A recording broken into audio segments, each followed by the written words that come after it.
Hello भैया, स्वागत है आप सभी का मेरे यूट्यूब चैनल स्कूल ट्यूशन गुरुजी में। बच्चा हम कर रहे थे आपका चैप्टर या अध्याय इलेक्ट्रिसिटी या विद्युत। और आज हम इसमें करने वाले बच्चों आपका इन टेक्स्ट क्वेश्चन का पार्ट 4। तो चलिए बच्चों, बिना टाइम वेस्ट के शुरू करते हैं अपने क्वेश्चन आंसर्स को।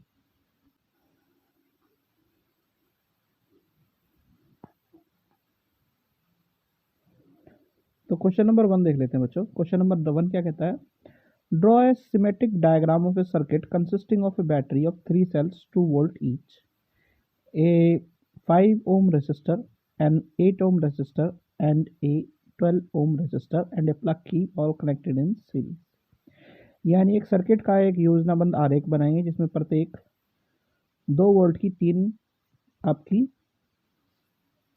बैटरी लगी है, 3 सेल की बैटरी लगी है। एक 5 ओम का प्रतिरोध है, एक 8 ओम का प्रतिरोध है और एक 12 ओम का प्रतिरोध है। एक कुंजी लगी हुई है, प्लग कुंजी लगी हुई है और श्रृंखला में ये सारे के सारे जुड़े हुए हैं। तो बच्चों जो आपका जो ये सारा का सारा सिस्टम बनेगा वो 2 वोल्ट की 3 बैटरी लगेंगी, तो ये हो गया आपका 6 वोल्ट क्षमता वाली बैटरी हो गई। यानी 2 वोल्ट का एक सेल है, तो 3 सेल हमने लगाए, 3 सेल यानी कि ये हो गया 6 वोल्ट का। अब 5, 8 और 12 ये हमारे रेसिस्टेंस हैं, 5, 8 और 12, और ये श्रृंखला में लगे हुए हैं, ये इस तरीके से लग गए। ठीक है, एक हमने प्लग लगा दिया इसमें। ठीक है बच्चों, तो ये आपका सर्किट डायग्राम हो गया इसका। ठीक है, चलिए अब अगला क्वेश्चन देख लेते हैं बच्चों। अगला क्वेश्चन है, redraw the circuit of question 1 putting an ammeter to measure the current through the resistors and a voltmeter to measure the potential difference across the 12 ohm resistor। what would be the reading of the ammeter or voltmeter? अच्छा, अब एक चीज समझ लीजिए सोचो, ammeter लगता है series में ठीक है, समांतर लगता है आपका श्रृंखला में, और ये क्या लगता है? पैरेलल लगता है। वोल्टमीटर पैरेलल लगता है। तो जब हम बात करते हैं कि यहाँ पे प्रश्न एक के हिसाब से इन दोनों चीज़ों को जुड़ने की, ताकि हम इन चीज़ों को नाप सकें, तो हमारा ये क्या हो गया? हमने क्या लगा दिया? पैरेलल में हमने वोल्टमीटर लगा दिया, सीरीज में हमने एमीटर लगा दिया। ठीक है, यहाँ पे लिखा भी हुआ है, क्या लिखा हुआ है बच्चों? कि an ammeter should always be connected in series with resistors while the voltmeter should be connected in parallel to the resistor to measure the potential difference as shown in figure। यानी एमीटर को हमेशा प्रतिरोधक के श्रृंखला में जोड़ना चाहिए ताकि संभावित अंतर को मापने के लिए, और वोल्ट मीटर को समांतर में जोड़ना चाहिए। ठीक है बच्चों, जैसा कि दर्शाया गया है। अब ओम्स लॉ के हिसाब से हमें वोल्ट मीटर और एमीटर की रीडिंग मिल जाएगी।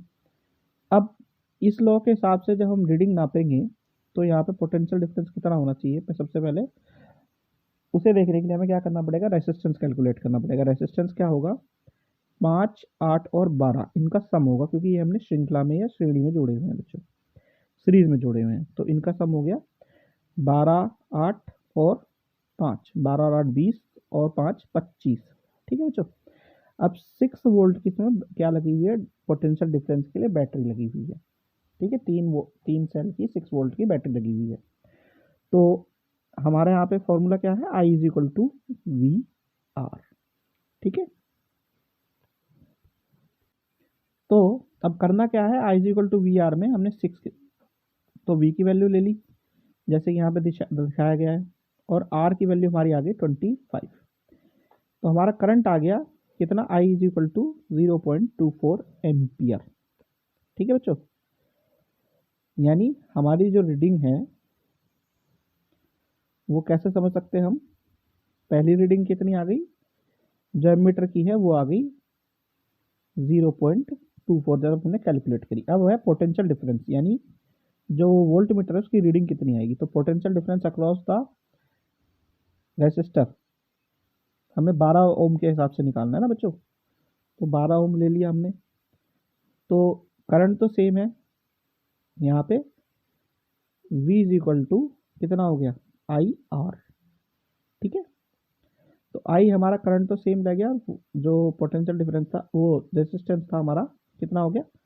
आर यानी 12 ओम। तो इन दोनों की मल्टीप्लाई करेंगे तो हमें मिल जाएगा 2.88 वोल्ट। ठीक है, therefore the ammeter reading will be 0.24 ampere and the voltmeter reading is 2.88। यानी अब मीटर कितना दिखाएगा 0.24 एम्पियर और वोल्ट मीटर की रीडिंग हो जाएगी 2.88 वोल्ट। ठीक है बच्चों, तो ये वाला पार्ट होता है वीडियो का ही कंप्लीट। आशा करता हूँ आपको वीडियो अच्छी लगी होगी। Thank you.